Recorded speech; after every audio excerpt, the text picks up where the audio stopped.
that's me. I'm approaching the ravens that actually do click talk lineage, Ray. Or, like we have said, sorry about the jerkiness on the. I'll sit still here for a minute and give you a view from where I am now at the Solar Living Center. This is our pond, and the circle around it, there's the sun, and here is a panorama.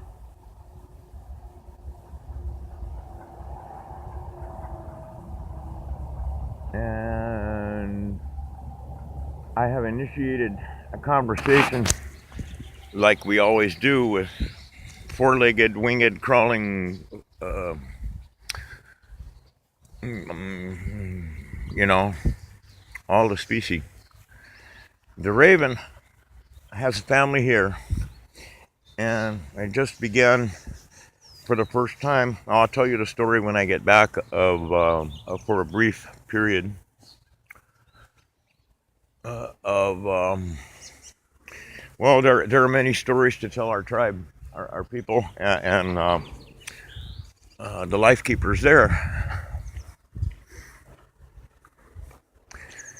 This is one of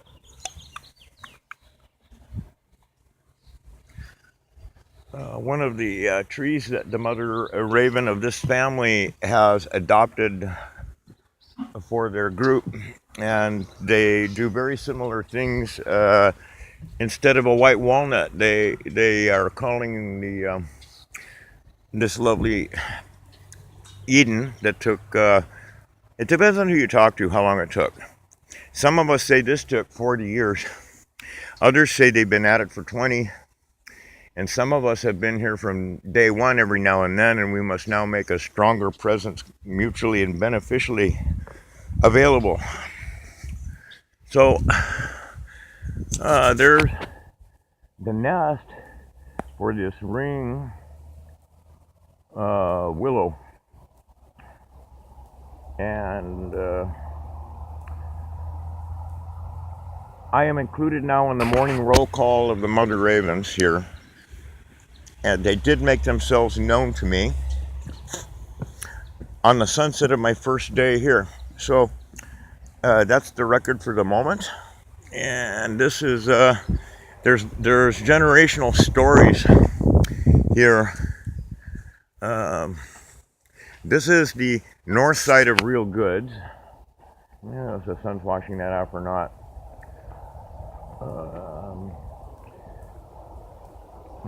This is the newest addition to the on-site and permitted at this point Emerald Farms solar-powered cannabis dispensary, which just had their opening. Oh, here's the old grows through cars is what I would call the life over there. So we're walking around the new site. Girls in the window. Wow.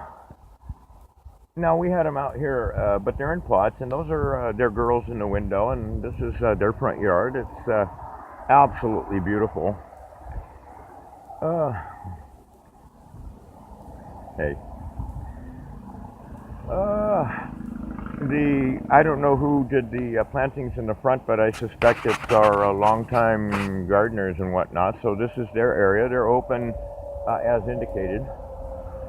Back over here, we're getting to the nitty gritty of the three kids right now that make this possible. We call them kids. They're remarkable, brilliant young adults who heard about this place and said, I want to go learn here.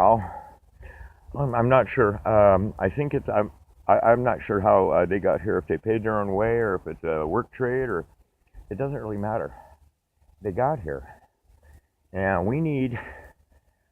I want 30 interns. They tell me where are we going to put them, and all the rest of the usually and highly intelligent questions. This is grow through cars from the days of Julia Butterfly, and it's the grow through cars.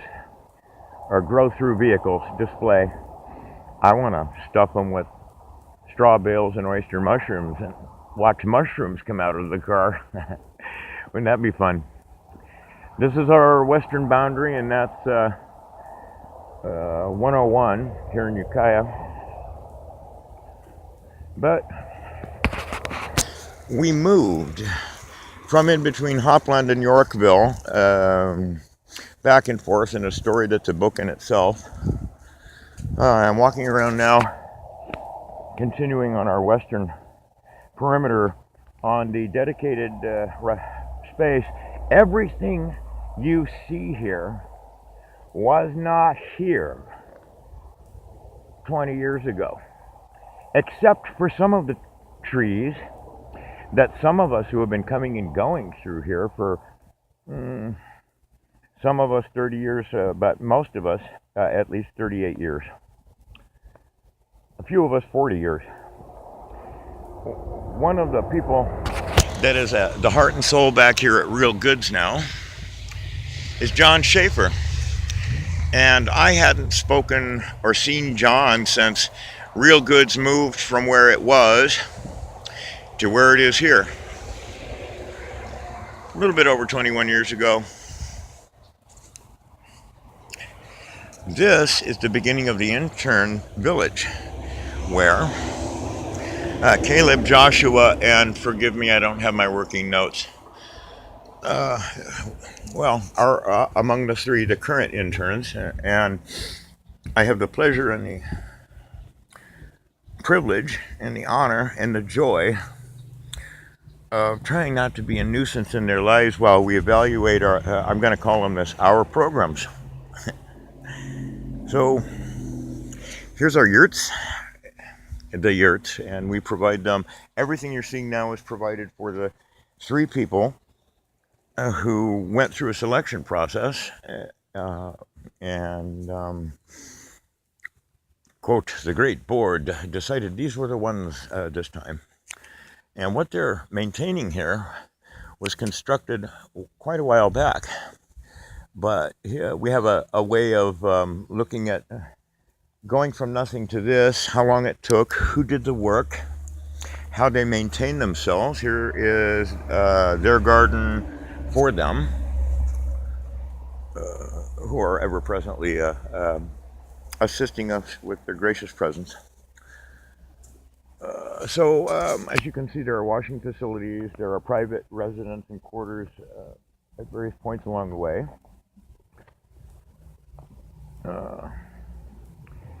This is their one of their areas. Of course, you know that teamwork makes the dream work, and there is a lot of teamwork here. Now, we just had the 20th anniversary shindig, and there were visitors at the door, and there were several hundred, but they don't read, even if they speak English, because there's every time visitors come with their friends, we have to slow them down and tell them 2 miles an hour. We have oh, by the way, this is the private intern village, where we tell folks, please join a tour if you want to visit and sign up somewhere over here. So this is the southern digs. Now, solar installations have been here since the get-go, because one of the things those of us up here 40 years ago or so were wanting to do something about was the gas oil nuclear connection that we knew early on was a great big yellow red flag.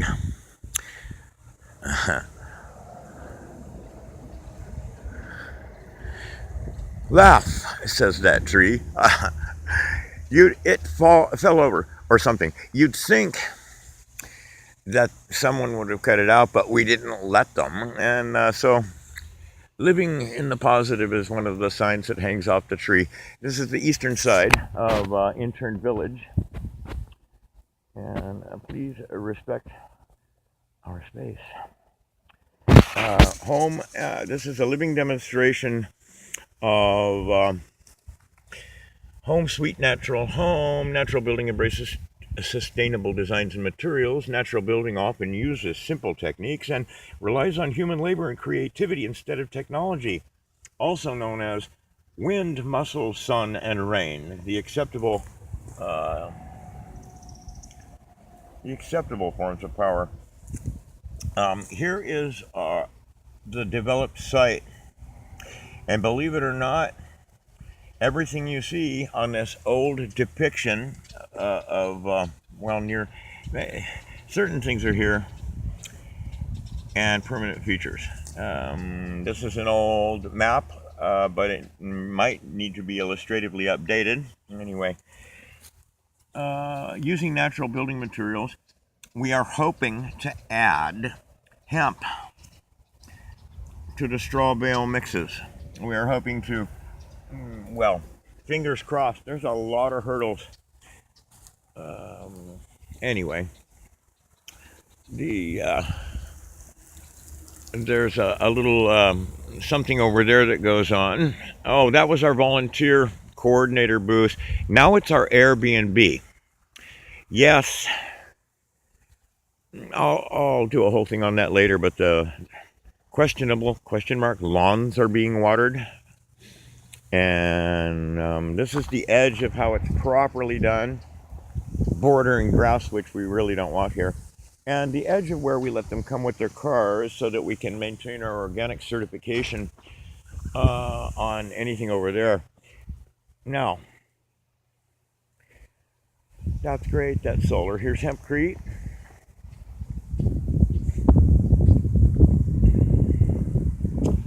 And a potting station and the outdoor solar greenhouse run by electricity, produced today by that star you call the sun, and a wealth of human love and labor.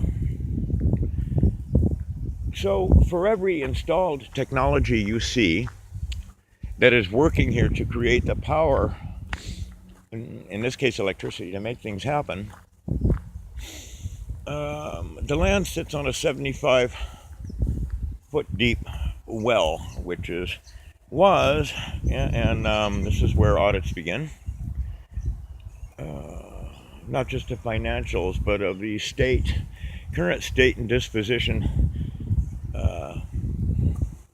of our power water control systems. And there's a facility on the southeast corner that up until fairly recently had been dedicated to the caretaker's position, but the caretaker has not been given, well, there's several challenges that are opportunities that present themselves. Relatively newly, they were being installed at one point. These are baby lavenders in a maze, in the form of a maze.